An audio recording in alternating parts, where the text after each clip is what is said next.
বিসমিল্লাহির রহমানির রহিম। 8ই জুলাই 2025। আজকে যে বিএনপি এবং জামাত এনসিপির যে ভোটের যে একটা পার্সেন্টেজ দেখানো হয়েছে তরুণ সমাজের মাঝে, এটা নিয়ে যদি আমরা চিন্তা করি তাহলে বিএনপির জন্য খুব অ্যালার্মিং। হ্যাঁ, আমি আবারও বলছি, বিএনপির কোনো সমর্থক বা কর্মী আমার এই ভিডিও দেখার পরে যদি আমাকে গালমন্দ করে, আমার করার কিছু নেই। তবে এটা বিএনপির জন্য একটা অ্যালার্মিং। আমরা বিএনপি 38.76 যেটা দেখেছি, যদি আমরা জামাতের 21.45 এবং এনসিপির 15.84 দুটাকে যদি এক করি, তাহলে আমরা দেখব যে জামাত এবং এনসিপির ভোটের যে যোগফল সেটা দাঁড়ায় 37.29। এখনও চরমোনাই বা অন্যান্য দলগুলো বাদ আছে। সবগুলো যদি আমরা একসাথে যোগ করি তাহলে বিএনপির জন্য অ্যালার্মিং যে বিএনপির চেয়ে তাদের ভোটের সংখ্যা বেশি হয়ে যায়। এই কথা আমি কেন বলছি? আমি বাস্তবতা জেনেই আমি কথাটা বলছি। আমি রাজনীতির হিসাবে, রাজনৈতিক একজন কর্মী হিসাবে আমি যেটা দেখছি, স্পষ্টভাবে বিএনপির জন্য একটা কঠিন সময় অপেক্ষা করছে রাজনীতির ময়দানে। বিএনপি যদি এই প্রতিকূলতা কাটিয়ে উঠতে না পারে, তাহলে কিন্তু বিএনপি যে ক্ষমতায় যাওয়ার যে ভবিষ্যৎ, যে ক্ষমতায় যাবে এককভাবে বা কোয়ালিশন করে, সেটাও আর সম্ভাবনা নাই। যদি বিএনপির চেয়ে যদি জামাত, এনসিপি এবং চরমোনাইসহ অন্য দলগুলো যদি মোটামুটি একটা সম্মানজনক আসনে তারা চলে যেতে পারে এবং সরকার গঠনের মতো যদি তাদের কাছে পর্যাপ্ত পরিমাণ রসদ থাকে, তাহলে কিন্তু বিএনপির কপালে আরও শনির দশা আছে। এখন কে কীভাবে দিবেন কথাটা জানি না। আমি কিন্তু সত্য কথাটা বলার চেষ্টা করেছি, আমি সত্য কথাটা বলছি। বিএনপির নেতাদের কথা বলতে হবে সাবধান। এখন বিএনপিতে যে মহাসচিব, এই মহাসচিবদেরকে নিয়ে কিন্তু একটু সমস্যা হবে আগামী দিনগুলোতে। বিএনপিতে যিনি মহাসচিবের দায়িত্ব পালন করবেন, তাকে পিওর, একদম পিওর ছাত্রদল যুবদল করে আসা যে কর্মীরা, তাদের থেকে যারা নেতা হয়েছে, তাদের মতো থেকে মহাসচিব করতে হবে। কথাটা আপনারা হাসির ছলে নেন বা যেভাবে নেন, আমি সত্য আরেকটা কথা বলি, যিনি বিএনপির মহাসচিব হবেন তাকে পবিত্র কোরআন পড়তে জানতে হবে, পড়া জানতে হবে। কারণ তিনি বিভিন্ন সভা সেমিনার যখন যাবেন, তিনি পবিত্র কোরআন শরীফ থেকে যে বাণী, আল্লাহর বাণী, মানুষের উপরে, শাসকদের উপরে যে বাণীগুলো আছে, বিভিন্ন সূরা থেকে সেই সূরার অংশ বা সে আল্লাহর সে বাণীগুলো আরবিও পড়বেন, পাশাপাশি তিনি সেগুলোর তর্জমা করবেন, প্রয়োজনে তিনি তাফসিরও করবেন। তাকে এই ক্ষমতা থাকতে হবে, এই জ্ঞান তাকে থাকতে হবে। কারণ মানুষ এগুলো পছন্দ করে।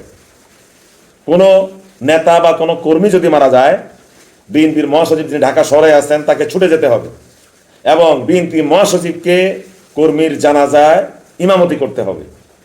প্রয়োজনে পার্টি অফিসে যখন নামাজের সময় হবে, বিএনপির যিনি মহাসচিব হবেন তিনি যদি সেখানে উপস্থিত থাকেন, তাকে নামাজের জানাজায় ইমামতি করতে হবে। একই রব বিভিন্ন জেলা, উপজেলা, ইউনিয়ন, পৌর কমিটিতে যারা নেতা হবে, তাদেরকেও এই ধরনের গুণাবলীর অধিকারী হতে হবে। যদি তারা না করে, এইসব গুণাবলী অধিকারী না হয়, তাহলে কিন্তু আগামী 5 বছরের মধ্যে বিএনপির ভোটের সংখ্যা আরও কমে যাবে।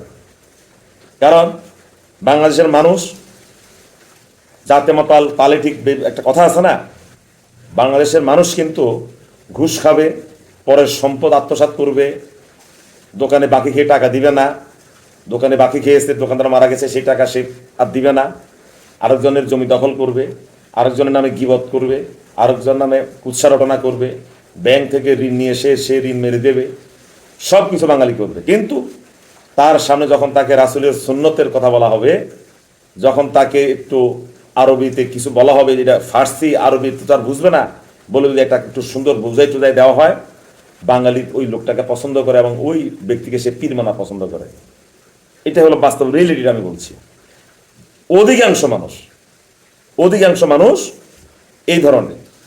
এখন যে সাধারণ মানুষ যারা বিএনপি করে, এদেরকে জামাত বা চরমোনাই বা অন্যান্য দলগুলো এদের উপর আসর করে এবং করছে।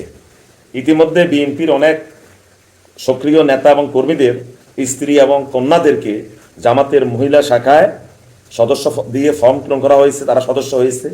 এরকম অনেক উদাহরণ আমার কাছে এসেছে। হ্যাঁ, করতেই পারে। স্বামী জামাত ইসলাম করে, ছেলে ছাত্র শিবির করে, স্ত্রী জামাতের মহিলা শাখার কি সম্ভবত কি রোকন না কি, এই ধরনের অনেক কথা শোনা যায়। এবং প্রতি মাসে স্বামীর পকেটের টাকা স্ত্রী জামাতের মহিলাদের ফান্ডে তারা জমা দিচ্ছে। আমি কিন্তু জেনে শুনে কথা বলছি, অবাস্তব কোনো কথা বলে আমি ভিডিও বানাই না, আমি কোনো আলতু ফালতু কথা বলতে চাই না। আমার ভিউ কম হোক, তোমার সত্য কথাটাই বলবো। এই ধরনের বেশ কিছু সংবাদ আমি পেয়েছি এবং আমি জানিও। তাহলে এখান থেকে উপায়টা, যে কথা বললাম, যিনি বিএনপির মহাসচিব হবেন তাকে কিন্তু এই কাজগুলো করতে হবে। একটা জায়গায় যাবে ঘুরতে, হাজার হাজার বিএনপি নেতা কর্মী আছে, মাঠে একটা জনসভা হচ্ছে, বিএনপির মহাসচিব প্রধান অতিথি, তাকে ওই মাঠে তাকে নামাজের ইমামতি করতে হবে।